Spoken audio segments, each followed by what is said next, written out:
It's another day of best ball here on the Stochastic YouTube channel. It's another day as well for us to dig in here and talk about some of the things we're always talking about when we do a draft here on DraftKings, trying to win our share of $15 million of total prizes. Of course, all the differences between DFS and best ball things we're going to hit on today. And now we also have 20 teams reporting for offseason team activities. OTAs going on right now. So little bits of news here, some key holdouts, some guys maybe downgrade. We're going to talk about it all. I am, of course, already in a room here on DraftKings. If I can put the screen up, here we go. We got how many spots filled? 8 out of 12 spots filled. So actually, you can draft along with me today if you are watching the stream. So feel free to hop in if you want. And of course, DraftKings, download the DraftKings Daily Fantasy app today. If you want to draft your $20 best ball lineup to play for a shot at that $15 million. And again, a second ticket as well. You get for free for another chance of $15 million. That's 2 chances to win big without ever setting your lineup again in the DraftKings Best Ball Millionaire Tournament here with $2 million to first place as well. Top 10 finishers win $100K. Lots of ways to win money in this tournament where it's full point PPR, 20-round draft. And the big rules in best ball that we always talk about in this stream, which I'll hit up top in case somebody watches the beginning, then gets sick of me and tunes out. It'll happen. Average draft position awareness, being aware of the ADPs, where guys are going, soaking up values in rooms. That's a big thing to watch out for yourself. You are first new to the world of best ball. Number 2, stacking and correlation, stacking your QBs with wide receivers, even with running backs, even with tight ends, players that will kind of get production if the team is playing well. It's really not so much about those kind of negative correlations we know from NFL DFS, where sometimes you want to avoid these QB running back correlations in particular because, hey, the RB is not getting all of his touchdowns because the quarterback's not throwing to him. That's not the same case in best ball, where if you capture the Eagles last year, capture Jalen Hurts having, well, a mostly good year, you capture Saquon Barkley in his year, those pair well together. And Ravens and Derrick Henry and Lamar Jackson probably more prominently so. Those things work out better in best ball. Just something to keep in mind. If you are new to the world of best ball, it's not quite as one-to-one with DFS. The one component, even though stacking is very important. The third rule of thumb here as we get ready for me to pick in the 3-hole. Expected values all paid out in week 17. So you realize the value of the tournament, how well you drafted a team at the end of a tournament. It doesn't come down to your advance rate. People out there on Twitter will get somewhat myopic about the idea of advance rate. Oh, this person's got a 60% advance rate. You can have a really high advance rate and build tournaments that are teams that aren't ready for tournaments. That's a big thing in best balls, kind of building these tournaments that are more like little turtles trying to get to shore or back to the shore, from the shore, whatever the analogy is, wherever turtles have to go when they're babies, that's what you want your lineup to be. You want it to be as strong as possible. You want it to have a functioning little shell, functioning little legs, adorable little turtle face, maybe the ability to be a teenage mutant at some point in their lives. But in general, you want it to be a team that's kind of equipped to be able to make that run. And then you let luck take over. You let variance take over on sites like DraftKings, some other sites out there as well. It's pod format. So you're competing in these 12, 16, 20-man pods in some situations. And basically, you're competing against these groups for a bunch of weeks in the playoffs. So you shouldn't optimize week 15, week 16. Week 17 is where you're trying to optimize for. But if you want to keep an eye on those weeks as well, be mindful of them. The fact that Jared Goff plays 3 games in domes, that could be something that maybe you optimize more for the playoffs and him possibly going on a run as a QB that does play better inside. Let's see what we got coming up here. We got some names I know. Our guy Deuce, or Chunk the Deuce, number 2. Peppertoni, another name I know in the 11 hole. And T. Schlepp, Big Bang Hank, obviously Stochastic guys, if nothing else. We are on the clock with pick 3, and it seems like a spot to put my money where my mouth is this year, where last year, I admit, much like a lot of the industry, especially the, I would say, sharper industry that prefers to spam wide receivers early on and try to just deal with the scraps at running back. I did not have more in the field of Saquon Barkley. I had less in the fields. A normal 8% exposure you get naturally through these 12-man pods, where any player that's drafted in most tournaments is going to be about 8% owned. Sometimes it can be a little bit less if it's a guy towards the tail end of where ADPs end. But for the most part here for Saquon Barkley, I was low on him last year. It's one of the things that made people, I think, get radicalized in some respects. So some of the guys you see were really angry out there on Twitter is because they felt like they were led astray by not being touted. Guys like Saquon Barkley and Derrick Henry last year, who historically were not the best archetypes. Guys, a lot of miles on them. Saquon Barkley's case, a player who I thought would be, I would say the most elevated version of Miles Sanders, who could be favorable. And I think that's sort of, the most outside outcome he had, if we're going to be really nice to Miles Sanders' Eagles stint. But for Saquon, he was great last year. He proved he could get the volume. He also proved to me, tush push there or not, doesn't really matter. The end zone equity, the goal line equity is a key part of what we look at here and try to get value out of in best ball. For Saquon Barkley, last year, Number one, he had positive EPAs per rush and per target. For me, that's the most important thing. Sports Info Solutions, where I get my expected points added metric data from, but it's a good metric to have. It kind of references basically how much a player's adding over average every time he's touching the ball. For guys who have volume, having positive EPAs, especially in RB, at the level of volume a Saquon had, a Derrick Henry had, those guys being positive EPA players really speaks a lot to how great of a year they had last year. But on top of that, Saquon had 3.8 intended red zone rushes a game, 0.7 intended red zone targets. If he runs hot in red zone opportunity, he certainly can have a year that's as big as last year, even without putting up the yardage. So for Saquon to pick 3 here, he is a guy that I'm comfortable taking, even though, it's still a guy that I think is a little bit overrated historically. Shout out to chat. Appreciate all you guys here. We got C Money here, a name I used to go by. And when I was in the AIM days, the AOL Instant Messenger, which boy, Gen Z gonna fucking laugh me out of the room for that. Shout out to Sam here. Thanks for doing these spags. Watched everyone. This is my first live. Appreciate you being here, Sam. Doing these every Tuesday and Thursday at 3 p.m. I think Thursday we're gonna have our first guest live stream, so stay tuned here. But appreciate all you guys who have watched them. Again, tell a friend if you can, because right now I think we're fighting a little bit of the YouTube algorithm because of the fact that frankly there's a lot of best ball content on Stochastic's channel. But I do appreciate you guys for tuning in. Hopefully we'll heat up a little bit as we go on because basketball goes all summer long, and we'll see how it goes. We got Tyler in here. Tyler's in draft in the 6 hole. Hopefully Tyler has a nice draft for himself. Let's see. Oh, T-Shot. There you go. There's Tyler. Makes sense. Seal City Blue, good luck. Gabe Davis here. The actual Gabe Davis looking for a job right now is being courted by the Giants, and that went away fast. So seems like maybe some agents trying to get Gabe Davis paid a little bit faster than the Giants were ready to. Giants adding Gabe Davis there made the most sense, but we'll see. It could still happen at some point. So holdout stuff. One thing I did want to note up top, because we do have 3 holdouts I think that are somewhat noteworthy. Kyle Pitts, Kirk Cousins, 2 guys for Atlanta holding out. Cousins, not a surprise. I mean, Cousins not showing up to camp. We'll see if it becomes an actual holdout. Kyle Pitts, still a bit of a surprise, given the fact that coach speak has been that he needs to be at camp, needs to be ready, needs to be mentally prepared to hop in and be able to do the things that he is being expected to do this year. Seems like him not showing up to OTA is not a good thing. Behind him, the Falcons don't have a lot of tight end. You're talking about Charlie Warner, who was there last year. They also have Felipe Franks, Tegan Quintoriano, nobody of note at tight end that you think would actually matter in that room. They can certainly go more blocking tight end, 3 wide receiver with Ray McLeod out there, Jamal Agnew, Casey Washington, the guy they liked last year, Kadarius Hodge, who's rotated in. There's ways they could not play Kyle Pitts. So I assume it gets figured out, but in terms of Pitts' stock being where it is, and I've seen Pitts get reached for in some rooms over the weekend, did a lot of best ball drafts of the weekend because I was on the road and then also was sick for Sunday and Monday. So I had some time to kind of sit around and stare at my phone. Really feel like for Kyle Pitts, he's come up in room, saw him go top 100 in one room, and that could be just one guy being an idiot. But Kyle Pitts, I think, not great coach speak. That kind of thing can make the ADP fall a little bit. And we'll talk more about that as well, how news kind of affects ADP because it is an important best ball concept. We got a pick coming up here, though, and appreciate all the guys in chat as well. Let me see where we're at. All right. We got Jonathan Taylor here, Josh Jacobs here. Of course, we already did make our pick at RB. I do feel like I've been starving RB a little bit too much in these rooms lately. And frankly, coming up and getting T. Higgins, Terry McLaurin doesn't do a lot for me. Taylor, a little bit of an ADP discount at pick 22. Maybe that makes us slightly more unique. But I am going to go Trey McBride. We're going to, in fact, not start with a receiver here, see how we can dig out of it. Going RB and tight end to start.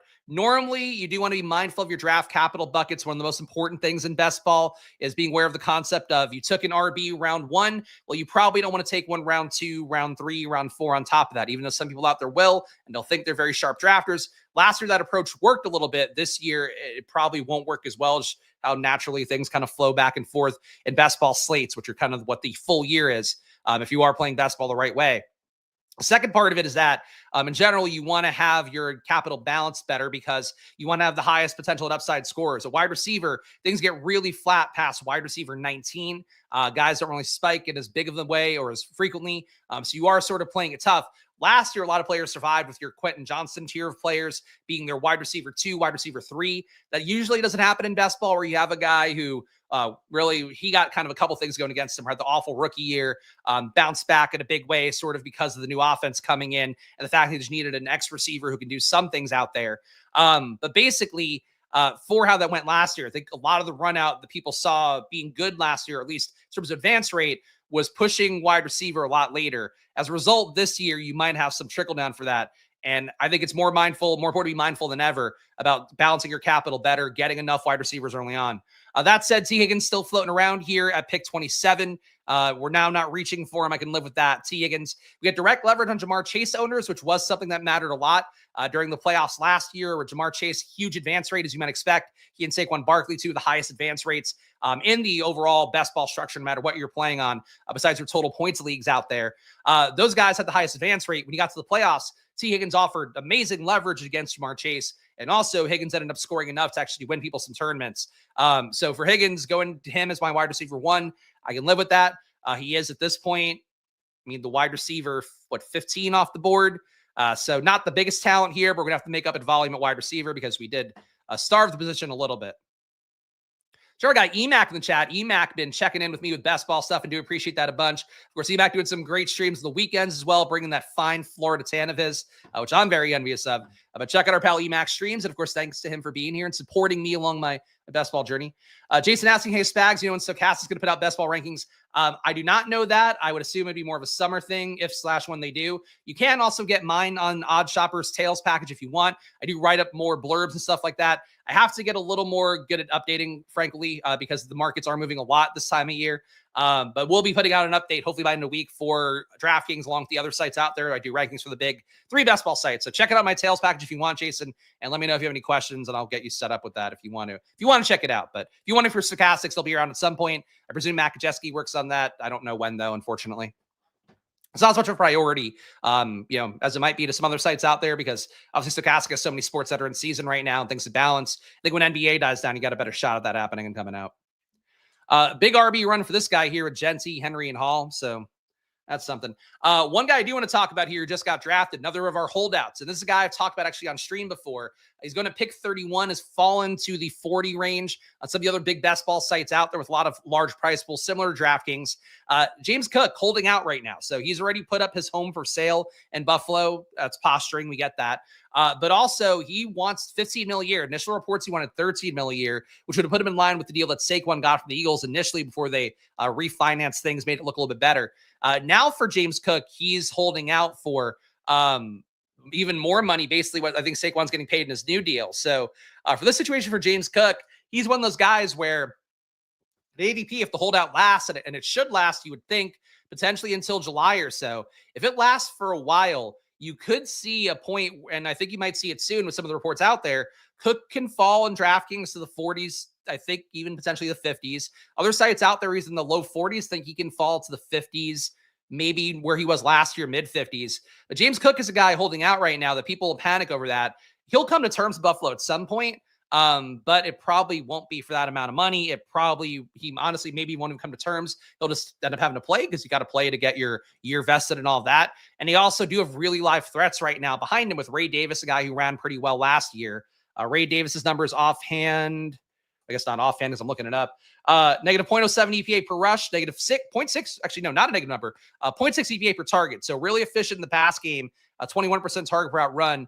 Actually also got 1.3 red zone rushes a game as well. So Ray Davis had some red zone trust last year. There were reports that he might be used that sledgehammer back they'd previously used, Buffalo previously used Latavius Murray as. For Ray Davis, I think that he's a player that come in right away, take carries James Cook had and be pretty similarly efficient. Similarly for Ty Johnson, another guy who was great in third downs, long down and distance kind of situations last year, along with some kind of tricky goal line plays. He also played pretty well. So for James Cook, I don't think you have a ton of leverage besides the fact that they don't really have any depth of note besides that. Buffalo didn't take a rookie of any, consequence or anything like that. So for Buffalo, I think they'll come to terms at some point, but I would say for James Cook, taking him right now at his apex at ADP, even ahead of ADP, like some people might be want to do, I would say probably not the wisest thing right now because that ADP should fall. That holdouts, I don't think at any time soon. We got Joe Burrow here. It's a little bit tough to take Burrow when we don't have Chase. So, we still could. I haven't taken more Travis Hunter, which I feel like I keep saying on stream, and I'm still very comfortable with it at this point. I think Travis Hunter, to me, wide receiver 2, I could live with it. Travis Hunter, the big upside to me is going to be the fact that he is playing as an outside wide receivers so far in camp, or, for whatever OTA activity there's been so far, not playing as much with the defense, which was really the big concern for Travis Hunter pre-NFL draft, was that you didn't know how the split would work. He was going at some point ADP wise in the 150s, 170s out there. Now that we know the role, he's come up to the 40 range, feels a little bit lofty, but if you want the player, that's the price to get the player. So I believe a lot in Jacksonville's improvements they're making with hiring Liam Cohen in the first place. Go into, we'll see how much Tampa Bay he's importing, but a lot of that offense last year was just Liam Cohen driving things. So expect it to be very similar. Expect a better offense really is the main thing, but having Brian Thomas there able to take some pressure off Travis Hunter. Travis Hunter was crazy efficient as an outside wide receiver at Colorado. Didn't play much slot. Don't think he'll be asked to do that this year. So maybe he still is kind of getting wide receiver 3 work as opposed to being your reliable wide receiver 2. But no matter what, we'll see what happens this year. But I think Travis Hunter, is in good position to at least spike occasionally, if not weekly, pay off that 40-ish ADP he's got. We got rookies up top at RB, which would be fine. I think Omarion Hampton, RJ Harvey, both decent clicks. Cortland Sutton feels like a little bit of a tier break at receiver. Key and DK Metcalf. Kamara, I don't mind, but a Q tag on DraftKings, usually that player will fall in rooms more than you would think. I'm going to go up and get Cortland Sutton here. Feeling good with the elite tight end, elite RB up top with Saquon Barkley. So our team so far is Saquon Barkley, Trey McBride. Again, we starved wide receiver those first 2 rounds. Now we're trying to make it up with T. Higgins, Travis Hunter, Cortland Sutton. It feels like a team of wide receiver 2s, even though Sutton is his team's wide receiver 1, at least right now, at least until Pat Bryant comes in and asserts his Michael Thomas style dominance has been rumored. But I would say that for Cortland Sutton, feel good about him being a wide receiver 3, wide receiver 4 in a room. That's where we're going to go today. But back to the James Cook thing. One of your biggest things in best ball, one of the biggest lessons, if I were to retitle this video or to do just a 1-minute summary of the video, one of your biggest lessons in best ball is reading news and how to interpret news. And it's not the same as NBA DFS. I mean, that's, obviously a daily thing where there is a ton of news going on, but there isn't market pricing that affects things. I guess if you're playing the daily tournaments, other sites out there, it might be a little bit different for that. But in general, for best ball, your biggest edge is knowing what news matters, what news doesn't matter. Your biggest news that matters is guy holding out doesn't actually affect the player, how you would have a take on that player, how you would prioritize that player, but it does affect where you can get that player at a price tag. So guy being unavailable for months and months might fall a little bit. It'll sometimes happen selectively where, last year CeeDee Lamb had the long holdout. That was something where his ADP fell a little bit in rooms, but wasn't really falling as reliably as you might think. Sometimes I think the markets, just know the player will come to terms now and they'll get to where it goes. For a guy like James Cook, when you have 2 reliable backups who did produce pretty well fantasy-wise last year, I think you're more likely in for a case of him falling down a little bit as opposed to staying where he is because of the fact there's been signal for this holdout since January. It was when the first reports were coming out about him wanting to get paid big money. But now you have him again, the house on sale, wants $15 million a year, the reports coming out. You have mainstream news picking up on it. That starts to move the markets more, and especially when you get kind of less diamond-handed drafters coming in. They're into casual months of draft season, which is the summer more so. You get guys, taking the DraftKings promo, guys who don't really follow football year round, but know a little bit. They're coming in to play a few entries because they want that shot at $15 million in prizes, $2 million up top. It's big money, so people will play it and not really know what they're getting into. You as somebody that's savvy out there might go right now, I'm not going to buy James Cook unless it's at an ADP discount. I'm going to hold out, and there'll be a buying period for him when he's down before, camp starts and the holdout's about to set in. He's not going to be in camp in July. Oh shit, everybody's panicking. Local media is talking about it. That's when you then have a buying window for James Cook where he'll be going pick 40, pick 50 maybe on some sites out there for a month and a half, as long as it takes for him to get that deal. So that's really one of your biggest advantages in best balls, following that timeline throughout, being aware of these things, knowing that, along with the other things we talk about. Again, the ADP sensitivity, the stacking and correlation, the knowing your expected values in week 17, but being mindful of news and being on top of news on a daily basis, especially when you get to July, really is an important part of the equation. So it's more work than people realize. The set one line to forget it is obviously the approach. DraftKings puts it in the ad read I give you guys. And that's a great part of it, that you're done with your team. You don't have to set it every week compared to your fantasy football high school leagues that die out, much like mine, because people just don't want to do it anymore when they have a wife and kids and whatever, or they have too many leagues and it's someone's got to give. For best ball, you set it once and you're done. But the journey to build your best ball team is you're climbing Everest with a Sherpa. And hopefully I can be that Sherpa for you. That's what I always say. I always say I want to be a Sherpa. That's really, people have watched my content for years. They know it. EMAC 3028. Yep, EMAC at 1,000 years old will be the wisest more than ever. Spags package is where it's at. Thank you, Gabe Davis. Gabe Davis knows. He's a man who's also trying to make the most out of a career that's languishing, much like myself. All right, we got David Montgomery here, Quinshon Judkins, Juwan Jennings. I do think continuing to hit wide receiver would be logical at this point. Like Jennings a lot. Jennings to me showed a lot last year with him earning targets in a Niners room where really there was a case to be made. He should have been the one who's phased out first and foremost. Again, maybe overcompensating a little bit at receiver, but we did starve position for 2 rounds, so we lost out on true elite talent. So going to go to Juwan Jennings here. And Jennings as well, frankly, he should hold out. Juwan Jennings, though, let me pull up his numbers from last year. The target earning is like the craziest thing to me. It's 29% target per out run last year for Juwan Jennings, 0.3 EPA per target, 0.7 deep targets a game, 1.1 red zone targets a game as well. You're talking about the same amount of red zone targets Mike Evans got last year, Keenan Allen got, Nico Collins got. He got legit work. So, and Brock Purdy now locked into his contract. I don't see why he would all of a sudden not favor Jennings this year when, getting Ayuk back, he'll certainly have to feed him a little bit more than he did last year with the money Ayuk's being paid. But Jennings, I love in this range. I think if Jennings, to me, my wide receiver 4 here, if he's your 4, your 5, I think that's a really good click. Puppet Lindquist equals views and pleases the algorithm. I don't know, man. I did do one stream on the Splash Play Bets channel, which is my daily DFS / prop betting channel. Did a video with Puppet Linguist for April Fool's Day, and it got views, but I'll tell you what, the time watched was was really down, which I'll tell you is tough when you are driving your voice into the ground for the bit of it. All right, we got 4 receivers now. Aaron Jones still hanging around a little bit after ADP. Chris Olave, I do love as kind of a spike week wide receiver 5. Khalil Shakir to give us some Philadelphia Buffalo correlation for week 17, which could be nice. That game is high scoring, but I'm going to go Olave here. I've got real concerns about Tyler Shuck, the expected starter for New Orleans. He graded out to be my least favorite rookie QB out of like the entire class.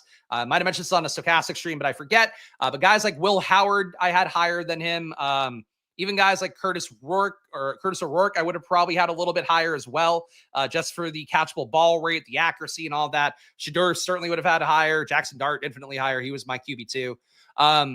I think that for Shuck, I don't love him, but I've said it on every stream. I take New Orleans guys a good amount, including Olave, including Shaheed. I should probably start taking some Brandon Cooks for free in drafts as well, given how much I do like New Orleans. Kellen Moore is their coach. Kellen Moore has been a great offensive mind every stop he's been at. Chargers, Cowboys, most recently Super Bowl champion Eagles, getting them right, creating a ton of production overall. For guys like Saquon Barkley, creating the yards before contact. Fantasy Points data has a great stat on that. Where Saquon Barkley was generating over like 3.5 yards before contact last year. Part of why I do think he benefited a lot from that offense as much as they benefited from him. Kellen Moore's done that everywhere he's been. So the talent for New Orleans is certainly lower, but I think a guy like Kellen Moore is going to find a way to adapt. So even though I don't like Shuck, I do like taking shots at the talent here. Like still going to Olave, even though, people I think are down on Olave, down on the offense. I think you're better off taking the shot at this point with these guys where they're priced. Who's better for Olave, Shuck or Rattler? I mean, look, if the new coaches think that Shuck is a good pick, it's Shuck. But I would say that for Rattler, he did prove he could play a little bit of playground ball at the very least last year. I'm sure the efficiency numbers are awful. Rattler last year, negative 0.3 EPA per pass, negative 0.21 EPA per dropback. So add a little bit of rushing value. Really low on target rate at 61%. We're talking Anthony Richardson levels of on target. That's not good. 75% catchable ball rate, a little bit better, but about 5% less than your Aaron Rodgers tier of kind of washed up arms. So Rattler to me, not a special talent either, but certainly a guy that if Shuck is terrible, he can get there. But look, these are coaches coming in. If you believe in the coaching staff, I think it's one of the most important things in best ball that a lot of both content creators and players miss. Coaches are the most important thing in best ball, not just like your head coach, but an offensive coordinator coming in, what the tree they're coming from is. This year, you have a lot of passing game coordinators from really good offenses. So I tend to think there's going to be some offenses this year that have those guys coming in, ranging from your Jets to not so much Dallas. Tampa Bay, though, is another one. Obviously, Jacksonville's changing over everything. A lot of teams that I do think are going to turn things over and have a lot of upside. But, like for a lot of people out there, they don't even view that stuff the same way. They don't care as much as I do about Dallas having, kind of boomer coaching approaches coming in. Tight ends coach is going to be their offensive coordinator. Brian Schottenheimer is really the biggest one I'm concerned about because he's never done anything aggressive his entire play calling life. I don't really love those situations as much. And that's where, there can be an edge. There also could be a little bit of a leeriness, I guess, if you get that wrong. So, I tend to think that coach is a really important part of things. And I believe for New Orleans, they have great coaching. So we'll see what the great coaching can do. We're in that run of where it's going to be a lot of QBs getting taken. Baker Mayfield, Kyler Murray go. Kyler, we could have certainly been open to with Trey McBride, but we didn't have to have him.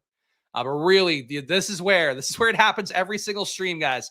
Round pick 85 or so, people take QBs. ADPs come up for QB as well. The room starts to panic. You'll see guys double dip in QB a good amount here, which frankly we can get away with because we've got our elite RB, elite tight end. Obviously, want to get some more RBs in of quality. We got some flexibility.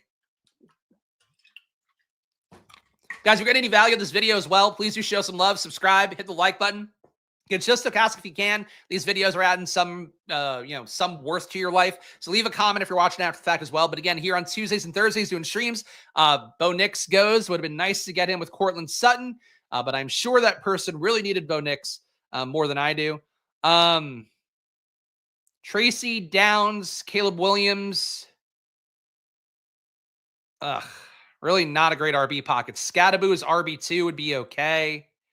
Jalen Warren feels like a little bit of a tier break. I am going to take an RB here and go Jalen Warren, and I'm going to figure out QB on the way back. Bo Nix drafter, I would say, obviously, taking your QB unstacked, not really a great move, but he can make it up and take guys later. Don't leave your QB unstacked, though. Make sure you add on. If you take Bo Nix here with nobody with him, I guess RJ Harvey is with him technically. I would think that Nix and Harvey kind of eat for each other's plate a little bit, with Nix taking the short runs a good amount. But anyway, for these guys here, really in general, be mindful of stacking up your QB always, but also for your QBs, try not to have two guys from the same week 17 game. For your goal with QB is you want to capture outlier game environments. And I learned this the hard way a couple years ago. I thought it was better to have two shots at like getting one really good game right. In reality, the data proves that it's much better off having QBs from different games as opposed to QBs from the same week 17 game because your expected value will go down. You'll have less upside as a result. Because basically, if you have a QB, let's say, stacked up with a wide receiver, stacked up with maybe two wide receivers and a bring back in week 17, you now have an entirely different game stack. Give yourself another shot. Another game could have a 50-point total or something in week 17. Obviously, even higher, maybe one of those games you need to have. So in general, you don't want to take two QBs from the same week 17 game. So that guy is still stacking it up, it seems. And he did slight me, so fuck him. Is also a thing where you're still in good hands, trying to not do both QBs from the same week 17 game. Brock Purdy's here. I would like to get some solidarity at QB, so we're going to do that with Brock Purdy. Brock Purdy getting big paid here. One downside for him, which I did kind of see rear its ugly head last year, where there were a lot of great QBs on week 14 buys. You do lose that QB for the week you need the most points to hopefully make that leap to advance or, stay where you need to be to advance in your pods. Usually, most sites out there, including the DraftKings Billing Maker, your top two teams in a pod are going to be the ones that advance to the next round. And that's, again, really important part of the process, even though the week 17 part is the most important part. Brock Purdy here, week 14 by not great, but do love the talent here. Giving me some reliable production at QB feels pretty good. So Brock Purdy, Saquon Barkley. We got Jalen Warren as our RB. Certainly Jalen Warren facing competition from the rookie Caleb Johnson coming in. I still like Warren's prospect, especially on a PPR site like DraftKings. T. Higgins, Travis Hunter, Cortland Sutton. A little bit of a weaker wide receiver room to start because we did start later. We got Trey McBride, though, as that exchange. We got Juwan Jennings, Chris Olave in. I'm liking the team so far. We got to stick the landing at RB. There are still, frankly, some receiver picks in this range where if you're grabbing wide receiver 5, post pick 100 on DraftKings, I think it's a little bit better than some other sites out there. You have Jaden Higgins, who I think is really duplicative of Nico Collins, but was a really efficient X kind of receiver last year at Iowa State. You have Darnell Mooney here is a nice receiver click, though he's gone now. Trey Harris, who I loved coming out of Ole Miss last year, or this year rather, benefited a lot from an open offense that certainly Jackson Dart was willing to sling it around. But Trey Harris, really high efficient player who played outside, should absorb some Quentin Johnston routes / routes that would just go into other boundary receivers. I would say, to me, I would also expect, I don't think Ladd McConkey plays outside at all this year. When you have Quentin Johnston and you have Mike Williams and you now have, Trey Harris is probably in the most talented of them all at this stage of things. Ladd McConkey is going to play a slot a lot. So good for PPR, probably less good for spike week kind of plays. Really just big plays, but McConkey was good enough last year playing mostly slot. People on Twitter will talk him up and like playing out wide is a better move for him, but it's small sample size stuff with how he played last year. I really think the Chargers, though, could be an explosive offense, especially if the defense is not greatly improved. All right, we got some time here. Let's go back to the draft board view. And nothing else too interesting coming out. You're going to also find in OTAs a lot of kind of, I wouldn't say fake news, but a lot of inconsequential news like Brenton Strange rated to be tight end 1. That'll kind of affect his ADP a little bit. You have to be mindful of that a guy who's normally going pick 160 or so in a lot of drafts out there, all of a sudden he'll be going pick 150, 140, because people all of a sudden have that confidence he's going to be tight end 1. When in reality, if you just know the depth chart there, it's like he'll be tight end 1. They didn't add anybody else. They were live to maybe take your, one of the rookies coming in, a Loveland, a Tyler Warren in particular, I think would have been decent options to go there. But now that that's off the table, it's like, okay, it's wheels up for Brenton Strange. You should know that the moment the draft happens, people will still be kind of slow on that. So the fact that you have quotes, and it's kind of done too, but like something popping on Roto World, the Fantasy Life newsletter, there being a headline on there that matters. Coach speaking next now, move the sharper markets, I think, a little bit, some casual markets. Fantasy points guys might move stuff. Things will sometimes move markets more than you realize for casual players, and it's just alerting them to a thing that you might have already known because you've been doing your prep work / obsessively gambling for longer than those people have for the same season. So that's something to keep in mind too, especially if you are trying to have more of a diamond hands approach with these teams, which is, I think, the best thing to do, being steady in your investor profile. A specific positional allocation on DraftKings versus Underdog, just treat it like big board. It's a little bit different. That's part of, for me with DraftKings rankings, part of the issue is like, I think there are little wrinkles for PPR, and there's some guys I'm more comfortable in a PPR site than I am a half PPR site. But in general, I don't love using rankings myself when I'm on stream because I know where I want to value guys. For people out there, though, if you are kind of buying rankings, I would say trying to get ones that have a difference between them. Probably important, yeah. We got Najee Harris here. Travis Etienne, I feel more comfortable with, I think. Najee Harris, the big issue is that they brought in a better version of him with Omarion Hampton. I would rather get a player who I think has a shot at winning the backfield. For Jacksonville, my RB take is like, I get people love Tootin, high avoided tackle rate guy. That's positive. Also really high stuffed run rate guy in college. Those things sometimes show their warts in practice when guys aren't efficient players in terms of EPA metrics, when guys don't avoid tackles, when guys get stuffed a lot. Sometimes those rear their ugly head in practice in a way that costs those guys roles. For Tootin, he's already fumbled in practice as well. That stuff would spook me. But the big thing for Tootin is that he's got to beat out Rachaad White. He's got to beat out Tank Bigsby. He's got to beat out 2 vets. So it's like, or he's got to beat out, Travis Etienne. He's got to beat out him and Tank Bigsby. Basically the equivalent of 2 Rachaad Whites is what I was trying to say. When you have 2 vets to beat out, that can be hard for any rookie, let alone a 4th round rookie who's got fumbling issues, gets stuffed in the run. So to me, I'm really comfortable taking Travis Etienne currently. Even though I get why people are really excited about Tootin, I think there's reason to be equally excited to get Etienne at a pretty big discount right now. Dak Prescott floating around, probably because the CeeDee Lamb drafter doesn't want him, would be my guess, or hasn't taken him yet. The CeeDee Lamb drafter has Lamar and Herbert, so poor Dak Prescott going to float around for a little bit here. Our guy Deuce him up, Chunk the Deuce, does like Dallas, so maybe he'll save Dak Prescott from this embarrassment on a stochastic stream. We got a 1-3-5-1 build. Again, have Saquon Barkley. We have Trey McBride as well. We also do have, Trevor Lawrence. Trevor Lawrence is a much more logical click than Dak Prescott, but Dak's ADP is much lower. I think based on how the data works, you're probably supposed to take Dak Prescott here. But I personally am really comfortable with Trevor Lawrence. I like that he is going to get this glow up from Liam Cohen. Dak, I think, is a fine click as well, even though I do expect the Cowboys offense to be a little bit less progressive this year, and aggressive. Both aggressives we're looking for here.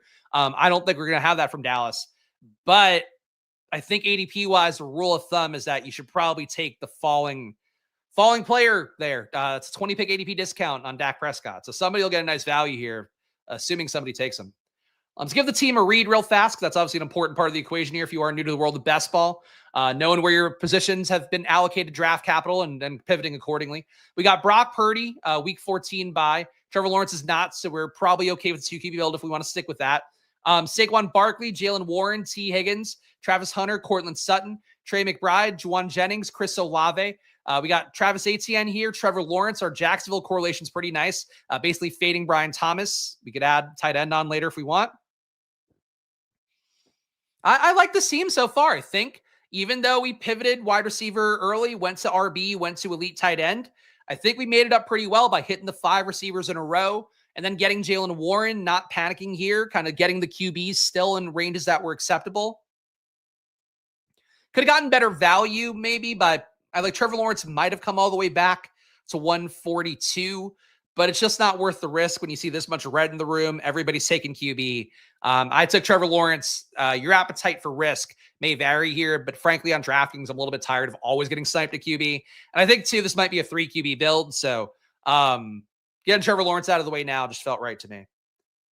But content with this team. It sometimes can be hard to, I feel like, dig out of QB heavy rooms on DraftKings. So I think I'm a little better positioned than usual because, frankly, I do often try to push QB, and that can put me in tough spots. I also been pushing RB more in these DraftKings stream drafts on Stochastic. So I like where we're going right now. If you're getting any use out of this video, please, first of all, hit the like button, subscribe to the Stochastics channel, drafts every Tuesday and Thursday at 3 p.m. As long as you guys keep watching and hitting the like button, please do that whether you're watching live or after the fact. Second part of that is make sure to go download the DraftKings Daily Fantasy app. Draft your $20 best ball lineup to play for a share of $15 million.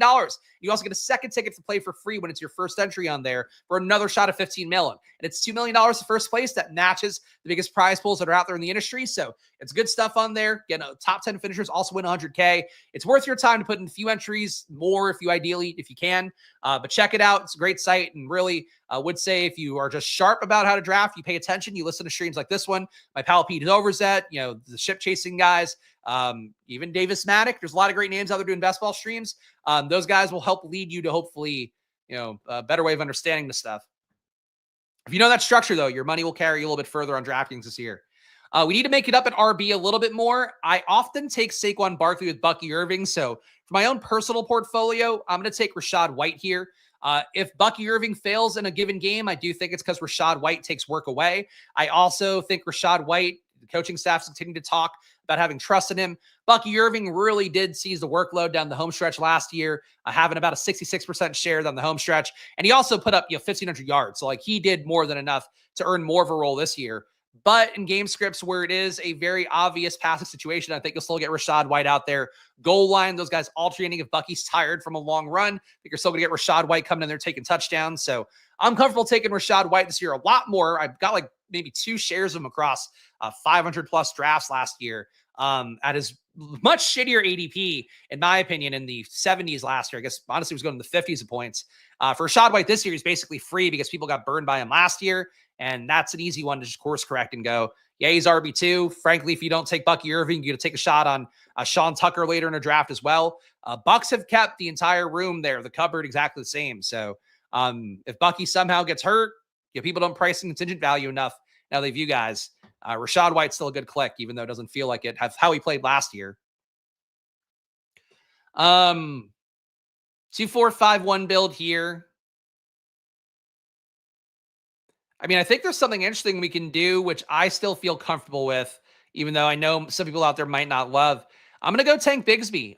Again, I think we saw Bashal Tutin go to our guy Chunk in the chat a little bit earlier. I think Bashal Tutin's overvalued ADP. I still think there are 2 outcomes for ATN and Bigsby to be this year's version of Rachaad White and Bucky Irving, even though people want Tutin to be Bucky. You just have these guys playing that that approximation in terms of what the roles are.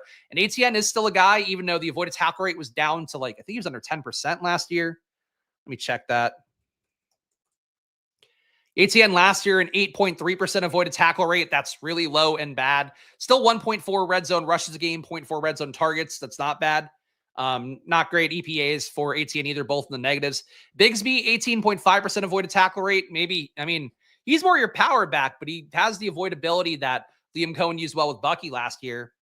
I think there's a world where, point being, where ATN and Bigsby can both hit. I think as well at this point, RB's getting a little bit thin. If a guy like Spears were available, I'd have probably taken him over Bigsby here. But trying to corner the market for Jacksonville, I think works well because I think there are pathways for them to hit in different ways in different games. ATN being a possible pass game back as well seems like one of those ways too. So I'm okay with that. One whole auto drafting AR is a stinger. Well, he needed a second QB, I guess. But yeah, that guy's just been timing out the entire draft. It's how it goes. It's how it goes. I have to say, with how much like sniping has become, even though it is my bid on stream, if you guys have not seen my best ball streams before, one of the things people enjoyed a lot last year and this year get really mad about because everybody's getting soft, was like jokingly getting really worked up about getting sniped about a QB on stream. Because in general, the rule of thumb, at least in sharp rooms, is like people tend to stay in their lanes more. They'll go, okay, you're building out a Bengal stack, then cool. I'm not going to take Joe Burrow because what am I going to do? I don't have Jamar Chase. The stack is now less valuable than it would be if I were trying to build that way. That's usually how sharp draft rooms will work. In casual draft rooms, people just take whatever. Because QB sniping is now just part of the core of things where people will take an unstacked QB for no reason. I really don't even care about losing a QB at this point. I'm just, it happens. I'm trying to prepare for it more. I'm taking guys ahead of where I normally take them, not pushing guys much. I do think there's a little bit of natural conditioning to it that I think for this year in particular, like now I did a bunch of drafts over the weekend. So now I'm probably a good 50, 60 drafts in. I would say that at this point for things, you build a callus more of the fact you're just going to get sniped to death in every room this year and just being prepared. That's the issue, Chunk, is that people don't realize my sarcasm. A lot of things I do on stream, in particular when it's not me just gambling and talking about the gambling component, is me hamming it up. I hate to break it to you guys. When I do the puppet, it's usually not me giving a real take. It's not me. I like to ham things. I try to keep things light on stream. I don't want to pull back the curtain too much, but frankly, I think in 2025, people need the curtain pulled back probably more than I'm not saying for Chunk, but in general out there. But guys, if you want the curtain pulled back on best ball and of course on DFS, you want to understand the magician's secrets, make sure to hit the like button, subscribe down below. Lots of great content coming up today. MLB live before lock, NBA live before lock, all those things coming up here on the channel. So make sure to hit that like button, subscribe. Of course, Stochastic covering all your DFS needs, now including best ball here twice a week. So please show some love if you can by hitting that like button, subscribing, leaving a comment if you are watching after the fact as well.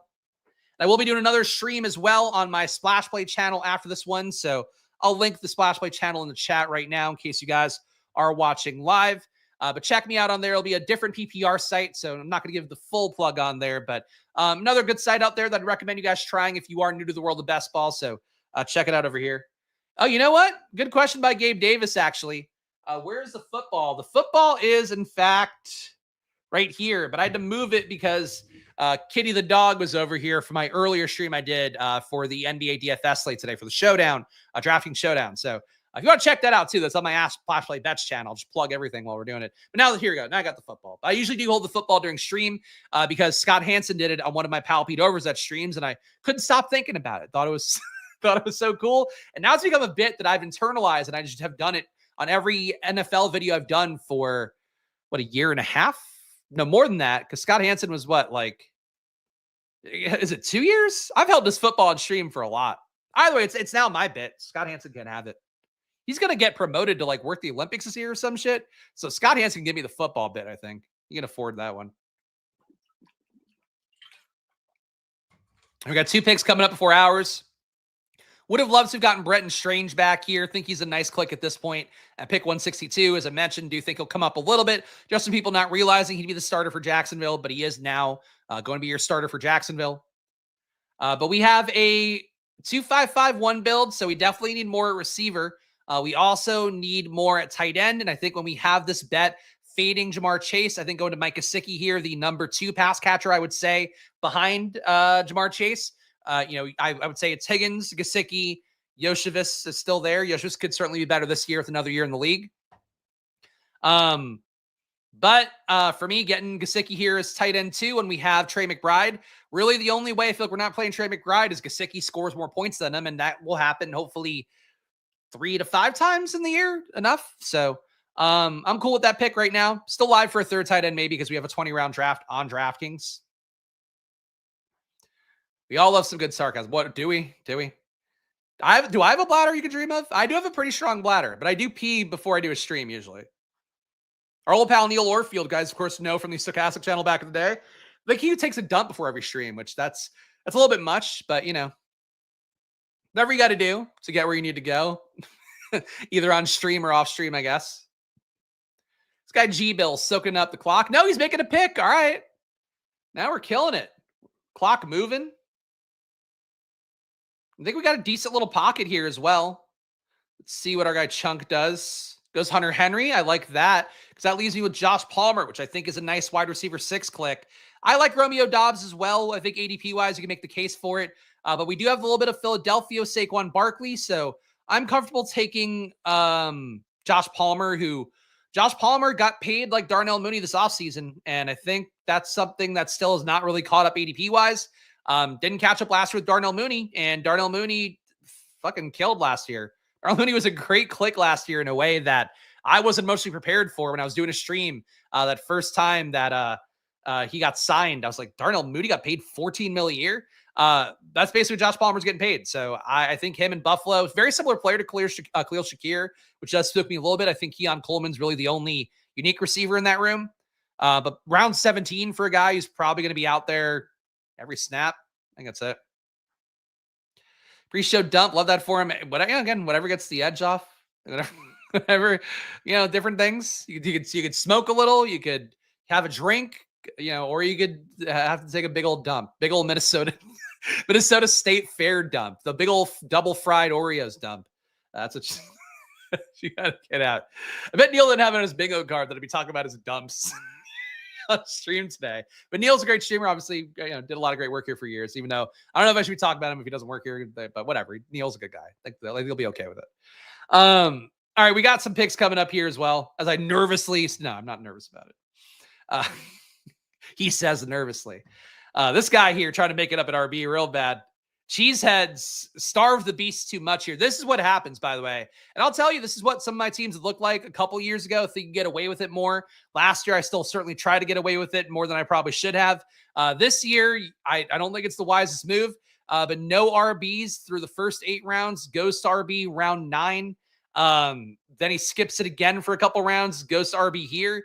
This RB room of Jordan Mason, Tyjae Spears, Trey Benson, Tyler Algier, Will Shipley, you need Bijan to go down. You need Saquon to go down. Connor in a timeshare with Benson is a likely outcome this year. There's been enough reports from Jonathan Gannon that basically wants it to be a timeshare this year. We'll see if that happens practically with how much they trust James Conner. Tyjae Spears could certainly win a partial share. Like this room can play Mason's a partial share, but not having one guy who's a true starter is like you're leaving too much to fate in 2025 best ball here. I think you got to get a pick 50 to pick 80 RB in to feel okay. So I like what this guy's doing. He's keeping the spirit alive. He's a deadhead still going to shows, like whatever, but you gotta take RBs earlier now, unfortunately. The State Fair fried Oreo, fried Twinkies even, who knows? I mean, fried anything will probably get it going. Tried to get people on Mooney last year, had the worst on-target throw percentage of the league before he went to Atlanta. Shouts to Justin Fields. My QB won the draft. Justin Fields is back to average last year, though. He was like literally a league average on-target rate QB, which shocked me, but a good sign. Arthur Smith definitely dumbs down the offense a little bit, makes it easy for the QB to get the ball where it needs to go. But yeah, I don't know. I feel like for Mooney and Fields, they both got good outcomes. And I think Fields too, I think we're going to see the best year of his career. Love that the Jets are hiring Lions, coaching staff overall. Aaron Glenn taking the best of the offensive coordinating side, things that he can get with Tanner Engstrom. So that's something where I feel pretty good. They're going to get the most out of Fields. The point being, like Mooney just needed a new spot, and now he's got a QB that's going to chuck the ball downfield to him. That's a positive. Michael Penix. Do you think that? To me, Penix greatly favors, from what I've seen so far, favored London a lot down the stretch, but doesn't matter. Need more at receiver, need more at RB, but Tyler Shuck is right here. And for all the guys that think it's spelled like it sounds, which is Shuck, it is in fact Show or Shog.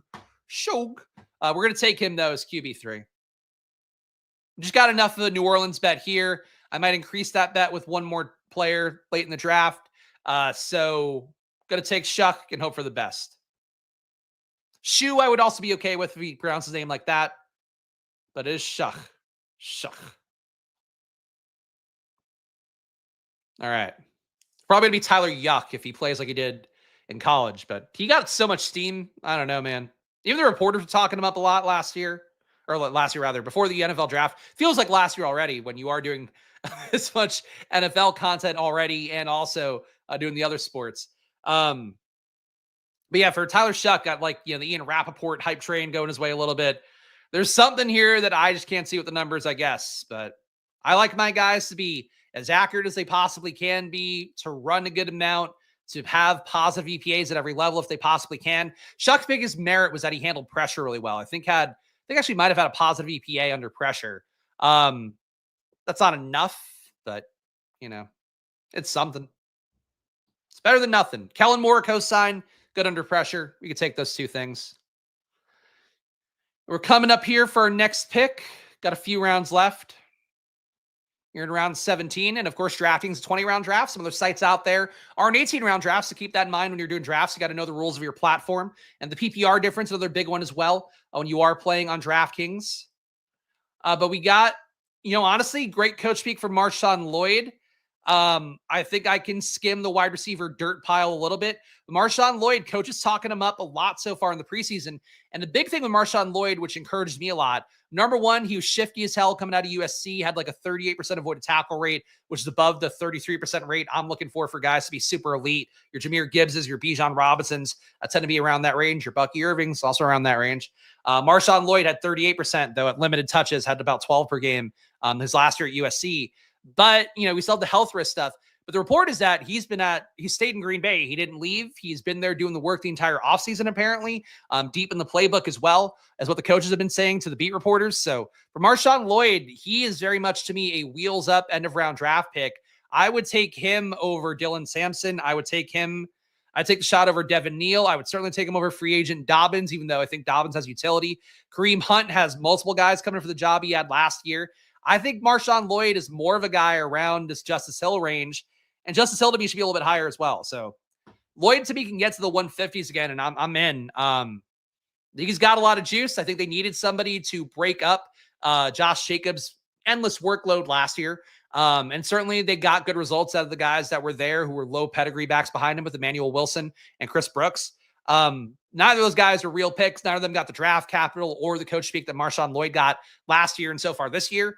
So Lloyd, to me, round 17, great. If you're still getting him around 20 in some rooms, great. For me right now, closing out an RB room, I feel really good about him.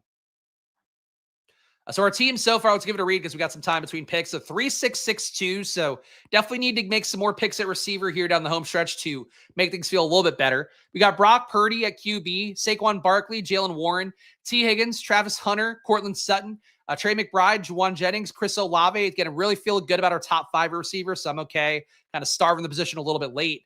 ATN, Lawrence, White, Bigsby. So both Jacksonville backs that aren't Bashal Tootin. Hopefully we can get the Bucky and Rashad White pairing. We'll see. And we got the actual Rashad White with it. Mike Gesicki, Josh Palmer, Tyler Shuck, and Marshawn Lloyd. We got options to add third tight ends. That would feel okay. Definitely need to add more receiver. The RB we're done, though. QB definitely done. My drafting Daniel Jones 20-round formats, low-key the guy might be decent. I don't think it's worth the risk. I think there's a good shot that Daniel Jones wins the job to start. And I think at some point they have to go back to AR one more time because this regime did pay a ton of draft capital. And if you're not in the playoff hunt with Daniel Jones, like, what are you doing it for? So I think you run the risk there. I would say that Daniel Jones / AR both have that risk of not starting when you want them to in the playoffs. Sam Darnold has that risk because of injury guarantees. Russell Wilson and Jameis Winston have that risk for the Giants, though Jackson Dart also has that risk because the Giants can hang around close enough and then Dart wouldn't get on the field. Those are some of the main ones that come to mind to me. Really not a lot of other starters I feel that way. Cleveland, obviously, fucking, I don't know, hold your finger to the wind, hope for the best. But yeah, I am not taking Daniel Jones personally, and I probably wouldn't unless I were totally boxed out and I had Downs and Warren and Pittman, like some combo of it. But I do think Daniel Jones, unless AR makes great improvements, and I don't know, frankly, why he would. Like AR was so inaccurate last year. You can't keep him on the field. Daniel Jones legitimately, I think, 15 percentage points higher in accuracy. Anthony Richardson had a 55% on target rate. Daniel Jones had 67, so 12% higher there. terms of catchable ball rate, Anthony Richardson had 65%. Daniel Jones had 78%. That's a huge discrepancy in just getting the ball where it needs to go, and that'll play itself out in practice if AR isn't a lot better. I could see taking shots on both for sure. I'm not really taking shots on either right now because I just don't have the confidence. I think when we get to camp, maybe I'll have a little more confidence. Like if AR wins the job, I'd probably start taking shots, but he was really bad last year. I don't know. It's hard for me to reconcile that. Okay, we got. I mean, I like Juwan Johnson as a tight end 3 here, and I think in a 20-round draft, we get away with it. Taysom Hill, I think I've mentioned on a DraftKings stream here before. I just don't take in drafts.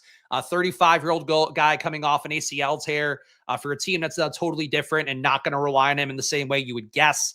I don't think Taysom Hill's a click for me, but Juwan Johnson got paid one of the biggest tight end deals of the offseason. Obviously, not the renewed deals for guys like George Kittle and Trey McBride, but guys going in free agency, got good money. For him, I think he's a good click when you're taking Shuck, any New Orleans stacks. You just need a third tight end. I think Juwan Johnson's a good click. So Juwan Johnson here, we have a 3-6-6-3 build. I think our last 2 clicks are coming at receiver. We'll give the team a read. Actually, well, let's wait till our next click. Then we'll give the team a read. I'll have one more round, and we'll call it a day. And we'll be heading over to the @SplashPlay Pod channel after this one. I'll drop it in the YouTube chat one more time if you want to check me out on there. I'll be doing another PPR site on there, the way different PPR sites, so check me out. And of course, DraftKings, we're going to round up this one here and talk more about DraftKings to close out the video. Dontavian Wicks, cozy click for me late in the draft. And I'm just going to make the cozy click. Wicks was too good of a target earner last year, in my opinion, to get phased out of the rotation. And it's tough because they're bringing in guys with Matthew Golden, great draft capital, elite speed, real way to use them. Savion Williams, I think a guy that's going to be developmental more so, but earned a lot of targets at TCU, had like a 30% plus target per out run rate compared to Jack Bech being lower 20s, but a lot more efficient. For Savion Williams, he's another big-bodied outside receiver that could take work away from Wicks. But Wicks last year, I think, had a 30% flat target per out run rate. Let me confirm that. If Wicks 30.2% target per out run, negative 0.15 EPA per target's not great, but obviously he did drop the ball more than you'd like to see. I don't double count that stuff. EPA kind of covers it well enough.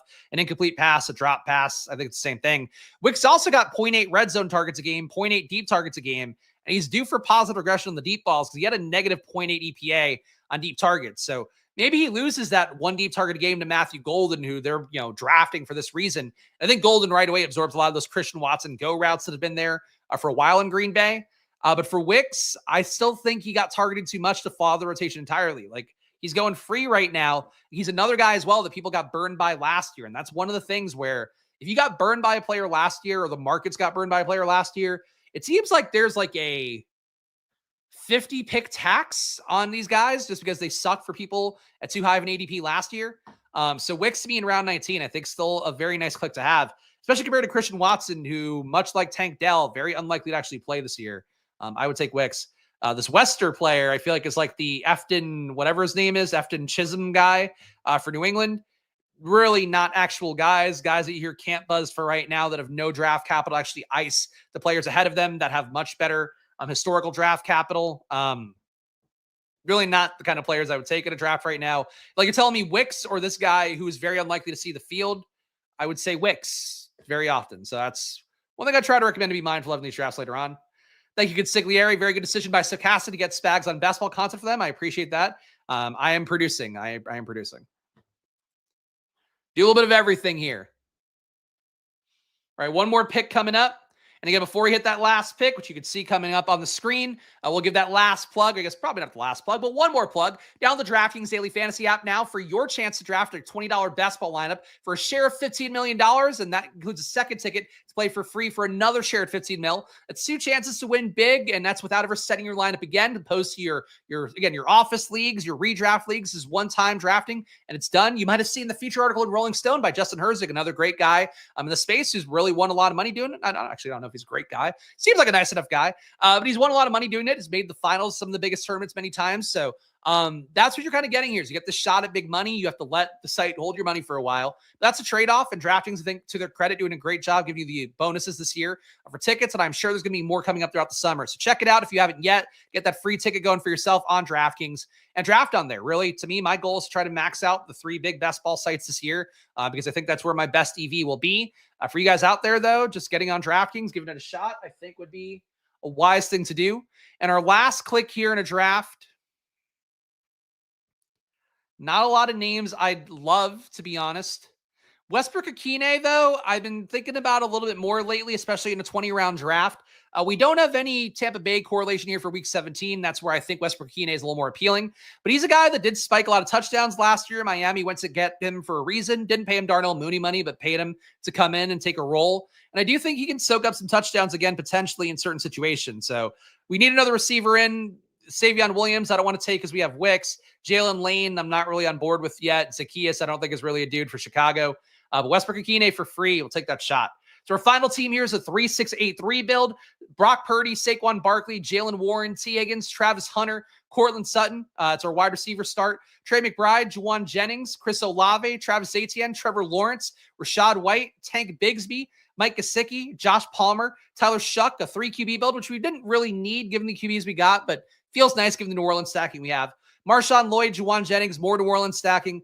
Dontavian Wicks, Nick Westbrook-Akine to round out the room.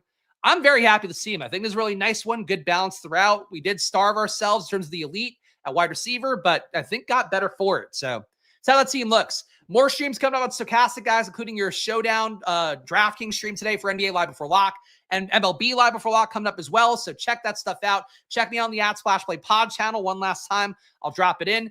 Download the DraftKings Daily Fantasy app. Check it out for yourself. I'll be back on Thursday, hopefully with a special guest, but if not, it'll be me here again doing the same deal we've been doing. So tune in then. We'll probably have a lot of things to catch up with on OTAs. So I'll see you guys again soon. Enjoy your days and good luck, and go draft on DraftKings.